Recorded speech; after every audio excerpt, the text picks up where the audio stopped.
Melinda Schwakhofer, and we're looking at this beautiful bed and quilt that she made, both the frame and the quilts and the whole shebang. Yep. And we'd like to hear you talk about what exactly did you do here, your process and your materials? Yeah, okay, well, I made the bed, the headboard and footboard when I was living in Scotland. I was in furniture school in 1998-99. I wanted to make a bed that was like going to sleep in the forest. So at that time I made the headboard, footboard, and this side of the quilt, and I just had sort of a Procyon dyed duvet cover at the time. And the last time I showed the bed was in 99 at my graduation ceremony. And this year I decided to show it at the there's a big arts festival in the town that I live in on Dartmoor in March. So I made the quilt for it, which you see, which is called the River of Dreams. And I also made the valance, which is beneath the mattress, and at some point we can lift the mattress up so you can have a look at that. Definitely. Yeah, and the whole bed sort of tells the story of love imagined, love found, and then eternal love. So it's sort of a love story. It sounds very metaphysical. Very, yeah, yeah. Good. Yeah. Good. Well, tell us about the quilt topping. Okay, so I call this a non-traditional patchwork because it's got this sort of diamond shapes, which are a traditional diamond pattern, but I've got the river running through it. And in my personal life, the river is very important to me. And I used to live near a river in Dartmoor before I met my husband, and I found these two pieces of stone that had been fit together, but they split and came apart. And they felt really symbolic to me of like a relationship and a soulmate kind of a thing. So in the river, there's some shallows where I put pieces of slate, including these two pieces that had come apart that I found. And I put some pieces of blue willow pottery that I scanned and printed onto fabric, and that sort of connects to my mother who died when I was 16. And again, it's the whole river motif.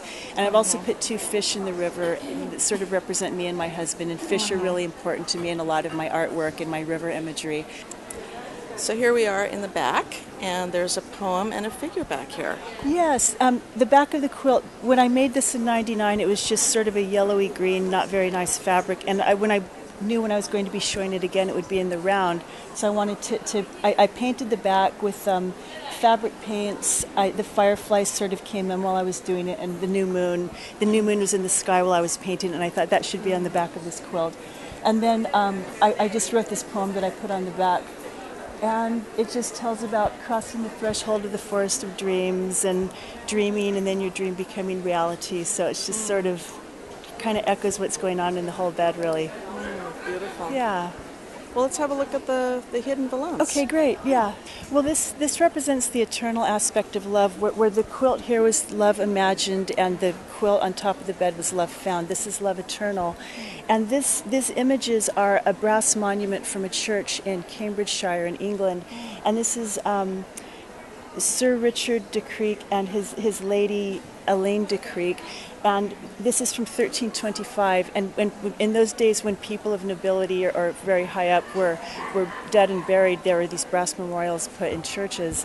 And this is a brass rubbing, which I found online. And I just sort of felt like they represented the eternal aspect of love, because I feel like the bed sort of has a fairy tale medieval characteristic to it. And then my husband, Steve, he's also a poet, and he wrote the words to this poem that I inscribed around the valance. So his words are about the eternal aspect of love, and it's just a really beautiful poem that he put together, because I sort of asked him to write a poem for this, so this is what he came up with. So have you slept in the bed? I have, yeah. I've actually the bed's been in storage since 1999, and I've had it out since January of 2012. And I slept in it under the full moon. It's been in my living room at home, which has big picture windows, and the first time I slept in it after I'd made the quilt, there was a full moon coming through, and it was really quite special. You must have very magical dreams when you sleep in this bed. I do, yeah, I do. It's a special piece. Yeah. Well, thank you so much. I really appreciate you taking the time to show us your wonderful work. Thank you.